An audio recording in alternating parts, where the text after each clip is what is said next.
Hello മക്കളെ, ഒരൊറ്റ ചോദ്യമേ ഉള്ളൂ. നിങ്ങൾക്ക് വീണ്ടും SSLC പഠിക്കാനുള്ളൊരു ചാൻസ് തന്നാൽ നിങ്ങൾ വീണ്ടും നിങ്ങളിപ്പോൾ ചെയ്ത കാര്യം തന്നെയായിരിക്കും ചെയ്യുക, അല്ല എന്തെങ്കിലും നിങ്ങൾ ഇമ്പ്രൂവ് ചെയ്യാൻ ശ്രമിക്കുമോ? ഉണ്ടെങ്കിൽ തന്നെ എന്തായിരിക്കും നിങ്ങൾ ചെയ്യുക? അപ്പോൾ കമൻറ്റ് ബോക്സിൽ ഒന്ന് കമൻറ്റ് ചെയ്യുക. അപ്പോൾ ഈ കമൻറ്റിൽ നിങ്ങൾ എന്തായാലും ഇൻക്ലൂഡ് ചെയ്യേണ്ടിയിരുന്ന, അപ്പോൾ നിങ്ങൾ ചെയ്തിട്ടുണ്ടാവും എനിക്കറിയില്ല, ചെയ്യേണ്ട ഒരു കാര്യം എന്താണെന്ന് വെച്ചാൽ, സാർ ഞാൻ ആദ്യം മുതൽ തന്നെ മെല്ലെ മെല്ലെ പഠിച്ചു തുടങ്ങും. ഡെയിലി 2 മണിക്കൂർ പഠിക്കാതെ നിൽക്കട്ടെ, ആദ്യം മുതൽ തന്നെ മെല്ലെ മെല്ലെ ഓരോ കാര്യങ്ങൾ കോൺസെപ്റ്റൊക്കെ മനസ്സിലാക്കി, വെറുതെ പരീക്ഷയ്ക്ക് വേണ്ടി പഠിക്കാതെ കോൺസെപ്റ്റൊക്കെ മനസ്സിലാക്കി ഡെയിലി പഠിക്കുന്ന ഒരു ശീലം ഞാൻ ഉണ്ടാക്കിയെടുക്കാൻ ശ്രമിക്കും. കാരണം നിങ്ങൾ മനസ്സിലാക്കിയ ഒരു ഡിഫിക്കൽട്ടി ഇതായിരിക്കും. ഓണപരീക്ഷകൾ, ക്രിസ്മസ് പരീക്ഷകൾ, ഇനി വരാവുന്ന മോഡലായിക്കോട്ടെ, പബ്ലിക് ആയിക്കോട്ടെ, ഈ പരീക്ഷയുടെ സമയത്ത് പഠിക്കുന്നത് അത്ര എഫക്റ്റീവ് അല്ല. പഠിക്കണം, പക്ഷെ ആ സമയത്തുള്ള പഠനം വെച്ച് മാത്രം പരീക്ഷ എഴുതി മാർക്ക് നേടാം എന്ന് ഉദ്ദേശിക്കുന്നത് അല്ലെ വിചാരിക്കുന്നത് അത് കുറച്ച് അതിമോഹമാണ്. പ്രത്യേകിച്ച് പരീക്ഷകൾ ടഫ് ആയിക്കൊണ്ടിരിക്കുന്ന ഈ ഒരു സന്ദർഭത്തിൽ SSLC ആയിക്കോട്ടെ, +1 ആയിക്കോട്ടെ, +2 ആയിക്കോട്ടെ, എല്ലാത്തിൻ്റെയും ലെവൽ ഓരോ വർഷം കൂടുന്നതോറും മുകളിലേക്ക് പോയിക്കൊണ്ടിരിക്കുകയാണ്. അപ്പോൾ ആ ഒരു എൻവയോൺമെൻറ്റിൽ നിങ്ങൾ പരീക്ഷാ സമയത്ത് മാത്രമുള്ള പഠനം വെച്ചിട്ട് നിങ്ങൾക്ക് നല്ലൊരു സ്കോറിലേക്ക് ഒരിക്കലും എത്താൻ പറ്റില്ല. പറഞ്ഞു വരുന്നതിൻ്റെ പോയിന്റ് ഇത്രയേ ഉള്ളൂ. SSLCയിൽ നമുക്ക് എന്തായാലും വാങ്ങിച്ചെടുക്കാം. കാരണം നമുക്ക് നല്ല അടിപൊളി നമ്മുടെ ക്രാഷ് ബാച്ച് ഉണ്ട്, മാത്രമല്ല യൂട്യൂബിലൊക്കെ സൂപ്പർ ക്ലാസ്സസ് ഉണ്ട്. അത് വെച്ചിട്ട് SSLCയുടെ കാര്യം നമുക്ക് കഴിച്ചിലാക്കാൻ പറ്റും. ഓക്കെ, കാരണം SSLCയിൽ വളരെ കുറച്ചേ പഠിക്കാനുള്ളൂ. ഇപ്പം നിങ്ങൾക്ക് തോന്നുന്നു സാർ വളരെ കുറേ ചാപ്റ്റേഴ്സ് പഠിക്കാനുള്ള സോഷ്യൽ അത് നിൽക്കുന്നത്, അത് നിങ്ങൾ +1 ചാപ്റ്റേഴ്സും നിങ്ങൾക്ക് അതിൻ്റെ കാര്യങ്ങളും അറിയാത്തതുകൊണ്ടാണ്. ഓക്കെ, അപ്പോൾ SSLCയിൽ നമ്മൾ തീർച്ചയായും നല്ല മാർക്ക് വാങ്ങിച്ചിടും. പക്ഷേ നിങ്ങൾ നല്ലോണം ഹാർഡ് വർക്ക് ചെയ്യണം. ഡെയിലി നിങ്ങൾ 2 മണിക്കൂറെങ്കിലും ഇനി പഠിക്കാൻ റെഡിയാണ്. ഈ വീഡിയോയിൽ ഞാൻ പറയാൻ പോകുന്നത് +1നെ പറ്റിയാണ്. കാരണം നിങ്ങൾ കുറച്ച് കാര്യങ്ങൾ മനസ്സിലാക്കണം. അതിപ്പോൾ തന്നെ നിങ്ങൾ മനസ്സിലാക്കണം, SSLC കഴിഞ്ഞിട്ടല്ല മനസ്സിലാക്കേണ്ടത്. അതായത് +1ൽ നിങ്ങൾ ഒരിക്കലും വിചാരിക്കരുത് ഈ SSLC പോലെ അവസാനം വന്നിട്ട് യൂട്യൂബിലെ ക്ലാസ് ഉപയോഗിച്ചിട്ടോ അല്ലെങ്കിൽ ക്രാഷ് ബാച്ചിൽ മാത്രം ക്ലാസ് ഉപയോഗിച്ചിട്ട് നല്ല മാർക്ക് വാങ്ങിച്ചെടുക്കാൻ പറ്റും എന്ന് നിങ്ങൾ വിചാരിക്കുന്നുണ്ടെങ്കിൽ അതൊരു തെറ്റിദ്ധാരണയാണ്. പ്രത്യേകിച്ച് ഇപ്പോഴത്തെ എക്സാമിൻ്റെ ഡിഫിക്കൽട്ടി വെച്ച് നോക്കുമ്പോൾ +1ൽ അതിൻ്റെ കാരണം വളരെ സിമ്പിളേ ഉള്ളൂ. SSLC പോലെ അല്ല മക്കളെ. ഒന്നാമത് ഡിഫിക്കൽട്ടി വളരെ കൂടുതലാണ്. നിങ്ങൾ ഫിസിക്സ് പഠിക്കുകയാണെങ്കിലും, കെമിസ്ട്രി പഠിക്കുകയാണെങ്കിലും, ബയോളജി പഠിക്കുകയാണെങ്കിലും, മാത്സ് പഠിക്കുകയാണെങ്കിലും, ഇനി കൊമേഴ്സിൻ്റെ സബ്ജക്ട്സ് പഠിക്കുകയാണെങ്കിലും അതൊക്കെ പുതിയ സബ്ജക്ട്സ് ആയിരിക്കും. നിങ്ങൾ വിചാരിക്കുന്ന പോലെയല്ല. അക്കൗണ്ടൻസി ആണെങ്കിലും ബിസിനസ് സ്റ്റഡീസ് ആണെങ്കിലും അതിലൊക്കെ ഡിഫിക്കൽട്ട് ആയിട്ടുള്ള കാര്യങ്ങളാണ് നിങ്ങൾ പഠിക്കാൻ പോകുന്നത്. 10ാം ക്ലാസ്സിലെ പോലത്തെ സിമ്പിൾ കാര്യങ്ങളല്ല. മാത്രമല്ല നിങ്ങൾക്ക് ചാപ്റ്റേഴ്സൊക്കെ ഡബിൾ ആയിരിക്കും. ഫിസിക്സിൽ നിങ്ങൾ SSLC 7 ചാപ്റ്റേഴ്സല്ലേ പഠിക്കുന്നത്, +1 14 ചാപ്റ്റേഴ്സോ. മാത്സിലും ബയോളജിയിലും എല്ലാ സബ്ജക്ട്സിലും ഇതേപോലെ തന്നെ ആയിരിക്കും. ഓക്കെ, അപ്പോൾ അതുകൊണ്ട് തന്നെ കുറേ കാര്യങ്ങൾ പഠിക്കാനുണ്ട്. ഈ പരീക്ഷയ്ക്ക് വേണ്ടിയുള്ള പഠനം മാത്രം വെച്ചിട്ട് ഒന്നും നടക്കാൻ പോകുന്നില്ല.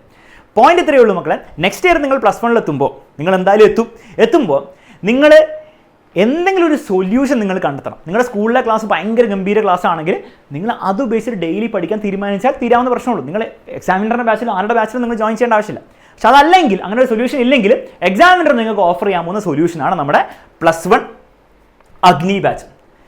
പ്രൂവൺ ബാച്ചാണ്. കഴിഞ്ഞ വർഷം 18 കേരള സ്റ്റേറ്റ് ടോപ്പേഴ്സ് 520ൽ 520 വാങ്ങിച്ചെടുത്ത ബാച്ചാണ്. അത്ര അടിപൊളി കുട്ടികളെ പ്രൊഡ്യൂസ് ചെയ്ത ബാച്ചാണ് നമ്മുടെ +1 അഗ്നി ബാച്ച്. അപ്പോൾ ഈ ബാച്ചിൽ ജോയിൻ ചെയ്താൽ എന്തൊക്കെയായിരിക്കും കിട്ടുക, അതൊക്കെ ഉപയോഗിച്ചിട്ട് എങ്ങനെയാണ് നിങ്ങൾക്ക് പഠിക്കാൻ പറ്റുക എന്നുള്ള കാര്യമാണ് ഞാൻ പറഞ്ഞുതരുന്നത്. വീണ്ടും ഞാൻ ആവർത്തിക്കണം, ബാച്ചിൽ ജോയിൻ ചെയ്യണമെന്ന് നിർബന്ധമുണ്ടോ? ബാച്ചിൽ ജോയിൻ ചെയ്താൽ മാത്രമേ മാർക്ക് കിട്ടൂ? അങ്ങനെയൊന്നുമില്ല. ഒരു സൊല്യൂഷൻ കണ്ടെത്തണം. അത് ആദ്യം മുതലേ കോൺസെപ്റ്റുകൾ മനസ്സിലാക്കി, പ്രത്യേകിച്ച് +1 എത്തുമ്പോൾ അത് മനസ്സിലാക്കേണ്ട പറ്റില്ല. അത് മനസ്സിലാക്കി അതിൻ്റെ പരീക്ഷകളും അതിൻ്റെ ചോദ്യങ്ങളൊക്കെ ആദ്യം മുതൽ തന്നെ പഠിപ്പിച്ച് തരുന്ന ഒരു ടീച്ചറിൻ്റെ ഒരു സിസ്റ്റം, ആ സിസ്റ്റത്തിൻ്റെ ഭാഗം നിങ്ങളായേ പറ്റുള്ളൂ. അല്ലെങ്കിൽ നിങ്ങൾ കുറച്ച് ബുദ്ധിമുട്ടും. അത് എക്സാമിനറുടെ അഗ്നി ബാച്ച് എങ്ങനെയാണ് ചെയ്തു തരാൻ പോകുന്നുള്ള കാര്യം ഒട്ടും സമയം വേസ്റ്റ് ചെയ്യാതെ പറഞ്ഞുതരാം. നമ്മുടെ അഗ്നി ബാച്ചിൻ്റെ ഫീച്ചേഴ്സാണ്. ഫസ്റ്റ് കാര്യം മനസ്സിലാക്കേണ്ടത്, കംപ്ലീറ്റ് ലൈവ് ക്ലാസ്സസ് ആയിരിക്കും ഉണ്ടാവുക. ഇപ്പോൾ 10ാം ക്ലാസ്സിൽ നിങ്ങൾ ബാച്ചിൽ ജോയിൻ ചെയ്യുന്ന കാര്യം കൂടുതൽ റെക്കോർഡ് ക്ലാസ്സും എക്സ്ട്രാ ലൈവ് ക്ലാസ്സും എന്ന മോഡലിലായിരുന്നു നമ്മൾ ചെയ്തത്. +1 എത്തുമ്പോൾ അങ്ങനെ ആയിരിക്കില്ല. മെയിൻ ആയിട്ട് ക്ലാസ്സൊക്കെ ലൈവ് ക്ലാസ് ആയിരിക്കും. കാരണം നമുക്ക് ആ ലൈവിൽ തന്നെ പഠിച്ചു പോയാൽ തീരുള്ളൂ. കാരണം 10ാം ക്ലാസ്സിൽ കുറച്ച് മാത്രമേ പഠിക്കാനുള്ളൂ. അപ്പോൾ നിങ്ങൾ കുറച്ച് റെക്കോർഡറും കുറച്ച് ലൈവായിട്ട് ചെയ്താൽ കുഴപ്പമില്ല. നെക്സ്റ്റ് ഇയർ കംപ്ലീറ്റ് ലൈവായിട്ടായിരിക്കും നമ്മൾ പഠിക്കാൻ പോകുന്നത്. ഒബ്വിയസ്ലി റെക്കോർഡ് ക്ലാസ് ഉണ്ടാകുന്നതായിരിക്കും. അപ്പോൾ ലൈവായിട്ടുള്ള ക്ലാസ്സുകളിൽ എക്സാം ഓറിയൻറ്റഡ് ആയിട്ട് നമ്മൾ പെട്ടെന്ന് തീർക്കും. കാരണം നിങ്ങൾക്ക് പലർക്കും ഉള്ള പ്രശ്നം എന്താണ്, എല്ലാ ദിവസവും റെക്കോർഡ് ക്ലാസ്സൊക്കെയാണ് 3-4 മണിക്കൂർ ചിലപ്പോൾ കണ്ടു വരും. അപ്പോൾ അത് തന്നെ നിങ്ങൾക്ക് സമയം ഉണ്ടാവില്ല. നിങ്ങൾക്ക് മാക്സിമം എന്താണ് ഒരു 2 മണിക്കൂറൊക്കെ പഠിക്കാൻ വേണ്ടിയിട്ടുണ്ടാവും. അപ്പോൾ അതിനുവേണ്ടി ലൈവ് ക്ലാസ് നമ്മൾ എക്സാം ഓറിയൻറ്റഡ് ആയിട്ട് ഫുൾ ചാപ്റ്റർ കവർ ചെയ്യും. എന്നാൽ എക്സാം ഓറിയൻറ്റഡ് ആയിട്ട് നമ്മൾ വെക്കാൻ പോകുന്നത് ഏതെങ്കിലും ടോപ്പിക്സിലൊക്കെ നിങ്ങൾക്ക് കൂടുതൽ പഠിക്കണമെന്ന് ആഗ്രഹം ഉണ്ടെങ്കിൽ, അതിൻ്റെ ആവശ്യം വരില്ല, പക്ഷേ ആഗ്രഹം ഉണ്ടെങ്കിൽ, നിങ്ങൾക്ക് പഠിക്കാൻ ആഗ്രഹം ഉണ്ടെങ്കിൽ നിങ്ങൾക്ക് റെക്കോർഡ് ക്ലാസ് ഉണ്ടാകുന്നതായിരിക്കും. കംപ്ലീറ്റ് ചാപ്റ്റർ ടോപ്പിക് വൈസ് ആയിട്ട് കൊടുക്കുന്നതായിരിക്കും. പക്ഷേ മെയിനായിട്ട് നമ്മൾ പഠിക്കാൻ പോകുന്നത് എന്ത് ബേസിലാണ്? ലൈവ് ക്ലാസ്സിലൂടെ തന്നെയാണ് പഠിക്കാൻ പോകുന്നത്. എല്ലാ ചാപ്റ്ററും ലൈവ് ക്ലാസ്സിലായിരിക്കും നമ്മൾ പഠിക്കാൻ പോകുന്നത്. ഇതുകൂടാതെ ഓരോ ചാപ്റ്റർ കഴിഞ്ഞ് അതിൻ്റെ PDF നോട്ട്സ് ഉണ്ടാകുന്നതായിരിക്കും. PYQൻ്റെ വീഡിയോ സൊല്യൂഷനൊക്കെ ആദ്യം തന്നെ ഉണ്ടാകുന്നതായിരിക്കും. അപ്പോൾ അതൊക്കെ ആദ്യം തന്നെ ഉപയോഗിക്കുക. ഈ പരീക്ഷയുടെ സമയത്തെല്ലാം ഒന്നും ഉപയോഗിക്കേണ്ട. അതൊക്കെ നേരത്തെ പഠിച്ച് തീർത്തിട്ട് വേണം നിങ്ങൾ കൂടുതൽ ടഫായിട്ട് ചോദ്യം പരീക്ഷയുടെ സമയത്ത് ചെയ്യാൻ വേണ്ടിയിട്ട്. അപ്പോൾ ഇതൊക്കെ ആദ്യം തന്നെ ഉപയോഗിക്കേണ്ട കാര്യങ്ങളാണ്. ഇതുകൂടാതെ നിങ്ങൾക്ക് എല്ലാ ചാപ്റ്ററും കഴിഞ്ഞ് ചാപ്റ്റർ വൈസ് എക്സാം ഉണ്ടായിരിക്കും. മോഡ്യൂൾ വൈസ് ഓരോ വീക്കിൻ്റെ മോഡൽ എക്സാംസ് ഉണ്ടാകുന്നതായിരിക്കും. അതുകൂടാതെ ഫുൾ സെറ്റ് ബുക്ക് ഉണ്ടാകുന്നതായിരിക്കും. പക്ഷേ ഈ ഫുൾ സെറ്റ് ബുക്ക് ഒരു കണ്ടീഷൻ ഉണ്ട്, ഞാൻ പറഞ്ഞുതരാം. പിന്നെ ചാപ്റ്റർ വൈസ് വർക്ക്ഷീറ്റ് ഉണ്ടാകുന്നതായിരിക്കും. ഈ വർഷത്തെ ലക്ഷ്യ ബാച്ചിൽ ജോയിൻ ചെയ്യുന്നവർക്ക് ചാപ്റ്റർ വൈസ് വർക്ക്ഷീറ്റിൻ്റെ ഒരു വില നിങ്ങൾക്ക് അറിയായിരിക്കും. ഓരോ ചാപ്റ്ററിൻ്റെ അതിൻ്റെ വർക്ക്ഷീറ്റിലെ ക്വസ്റ്റൻസ് തീർത്തിട്ടേ ഉള്ളൂ നമ്മൾ അടുത്ത ചാപ്റ്ററിലേക്ക് പോകാം. അപ്പോൾ ഈ ഒരു മോഡലിലാണ് നമ്മുടെ അഗ്നി ബാച്ച് റൺ ചെയ്യാൻ പോകുന്നത്. ഈ സ്റ്റഡി മെറ്റീരിയൽ എന്ന് പറഞ്ഞാൽ ഒരു ബുക്കല്ല കേട്ടോ, ഒരൊറ്റ ക്വസ്റ്റ്യൻ ബാങ്ക് ഈ വർഷത്തെ ക്രാഷ് കോഴ്സ് കിട്ടിയ പോലെയല്ല, കംപ്ലീറ്റ് ബുക്ക് സെറ്റ്. +1 നിങ്ങൾക്ക് കംപ്ലീറ്റ് ബുക്ക് സെറ്റ് കിട്ടുന്നതായിരിക്കും. നിങ്ങൾ ₹1 പോലെ ഒരു ഗൈഡിന് വേണ്ടി നിങ്ങൾ പൈസ സ്പെൻഡ് ചെയ്യേണ്ട. ഇൻഫാക്ട് നിങ്ങൾ ട്യൂഷന് വേണ്ടിയിട്ടോ ഗൈഡിന് വേണ്ടിയിട്ട് ഒരു പൈസ പോലും നിങ്ങൾ സ്പെൻഡ് ചെയ്യേണ്ട. കാരണം നിങ്ങൾക്ക് കിട്ടാവുന്ന എല്ലാ കാര്യങ്ങളും നമ്മുടെ ബാച്ചിൽ ഓൾറെഡി ഉണ്ടാവുന്നതായിരിക്കും. പക്ഷേ ഈ ഒരു സാധനം വെറും 1000 ഫസ്റ്റ് ജോയിൻ ചെയ്യുന്ന 1000 സ്റ്റുഡൻസിന് മാത്രമേ ഉണ്ടാവുള്ളൂ. അതിനുശേഷമുള്ളവർക്ക് നമുക്കിത് കൊടുക്കൽ വയബിൾ അല്ല. കാരണം അത്രത്തോളം ബുക്കിന് പ്രിന്റ് ചെയ്യേണ്ട പൈസയും അയക്കേണ്ട പൈസ ഒക്കെ വരുന്നുണ്ട്. അപ്പോൾ നിങ്ങൾക്ക് എക്സാമിനറിൻ്റെ അഗ്നി ബാച്ചിൽ പഠിക്കണം എന്ന് ആഗ്രഹം ഉണ്ടെങ്കിൽ എത്രയും പെട്ടെന്ന് അഡ്മിഷൻ എടുക്കാമെന്നേ പറയുന്നുള്ളൂ. ഓക്കെ, അങ്ങനെയാണ് നിങ്ങൾക്ക് ഇത് ഫ്രീ സ്റ്റഡി മെറ്റീരിയൽ കിട്ടും. പിന്നീട് ജോയിൻ ചെയ്യുമ്പോൾ നിങ്ങൾക്ക് ബാച്ചിലെ എല്ലാ കാര്യങ്ങളും കിട്ടും. ഈ ഫ്രീ സ്റ്റഡി മെറ്റീരിയൽ നിങ്ങൾ പ്രതീക്ഷിക്കരുത്. ആ ഒരൊറ്റ കാര്യം പറയാനുള്ളൂ. ഈ ബാച്ചിൽ ജോയിൻ ചെയ്യുന്നവർക്ക് എത്രയാണ് സാർ ഫീസ് കൊടുക്കേണ്ടത്?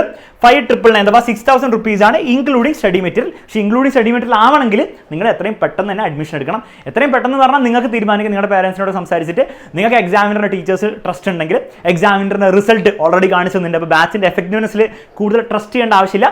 അറിയില്ലെങ്കിൽ നിങ്ങൾ ജസ്റ്റ് +1 നമ്മുടെ ടോപ്പേഴ്സിൻ്റെ എല്ലാവരുടെയും ഇൻ്റർവ്യൂസ് നമ്മുടെ ചാനലിൽ പബ്ലിഷ് ചെയ്തിട്ടുണ്ട്. അത് പോയി കാണാം. എത്രയോ പ്രാവശ്യം നമ്മുടെ റിസൾട്ട് കാണിച്ചിട്ടുമുണ്ട്. അപ്പോൾ അത് വേണമെങ്കിൽ വീണ്ടും മറ്റൊരു വീഡിയോയിൽ ഞാൻ കാണിച്ചു തരുന്നതായിരിക്കും. അപ്പോൾ അതിലൊരു സംശയമില്ല. അപ്പോൾ എത്രയും പെട്ടെന്ന് നിങ്ങൾക്ക് തീരുമാനം എടുക്കാൻ പറ്റുന്നു അത്രത്തോളം പെട്ടെന്ന് നിങ്ങൾ തീരുമാനം എടുക്കുക എന്ന് മാത്രമേ എനിക്ക് പറയാനുള്ളൂ.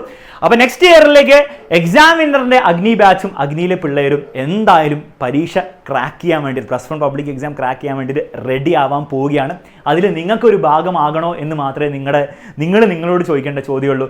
ആകണമെങ്കിൽ റെഡി ആയിക്കോളൂ. കാരണം എക്സാമിനറിൻ്റെ ഫുൾ ടീച്ചേഴ്സ് ഓൾറെഡി സെറ്റാണ്. നെക്സ്റ്റ് ഇയറിലെ കാര്യങ്ങളൊക്കെ നമ്മൾ ഓൾറെഡി പ്ലാൻ ചെയ്ത് കഴിഞ്ഞു. അതുകൊണ്ടാണ് ഇത്രയും വലിയ ഫീച്ചേഴ്സിൻ്റെ ലിസ്റ്റ് കാണിച്ചിരിക്കുന്നത്. അപ്പോൾ അത് ഉപയോഗിച്ചിട്ട് നിങ്ങൾ പഠിക്കാൻ റെഡി ആണെങ്കിൽ ഒരു സംശയമില്ല, എളുപ്പമായിട്ട് ഈസി ആയിട്ട് നിങ്ങൾക്ക് എന്ത് ചെയ്യാൻ പറ്റും, ഒരു ടെൻഷനും ഇല്ലാണ്ട് നിങ്ങളുടെ പബ്ലിക് എക്സാമിൽ മാക്സിമം സ്കോർ വാങ്ങിച്ചെടുക്കാൻ പറ്റും. ഇനി ഓൾസോ നിങ്ങൾ എൻട്രൻസിനും കൂടി പ്ലാൻ ചെയ്യുന്നുണ്ടെങ്കിൽ നമ്മുടെ എൻട്രൻസിന് വേണ്ടി സെപ്പറേറ്റ് ബാച്ചസ് ഉണ്ടാവുന്നതായിരിക്കും. അപ്പോൾ അതിൽ ജോയിൻ ചെയ്ത് കഴിഞ്ഞാൽ നിങ്ങൾക്ക് ഈ അഗ്നിയുടെ എല്ലാ ഫീച്ചേഴ്സും പ്ലസ് എൻട്രൻസിൻ്റെ കോച്ചിങ് കിട്ടുന്നതായിരിക്കും. അതും നെക്സ്റ്റ് ഇയർ മുതൽ ലൈവ് ആയിട്ടായിരിക്കും നമ്മൾ കൊടുക്കാൻ പോകുന്നത്. അപ്പോൾ അതും എല്ലാത്തിനും നിങ്ങൾക്ക് ലൈവ് ആയിട്ട് പഠിക്കാൻ പറ്റും. ഓക്കെ, അപ്പോൾ ജോയിൻ ചെയ്യണമെന്ന് ആഗ്രഹമുണ്ട്. എത്രയും പെട്ടെന്ന് താഴെ നമ്പർ ഡീറ്റെയിൽസ് കൊടുത്തിട്ടുണ്ട്. റെഡി ആണെങ്കിൽ പഠിക്കാൻ റെഡിയാണ്. നമുക്ക് നെക്സ്റ്റ് ഇയറിലെ ബാച്ചിൽ കാണാം മക്കളെ. Bye bye.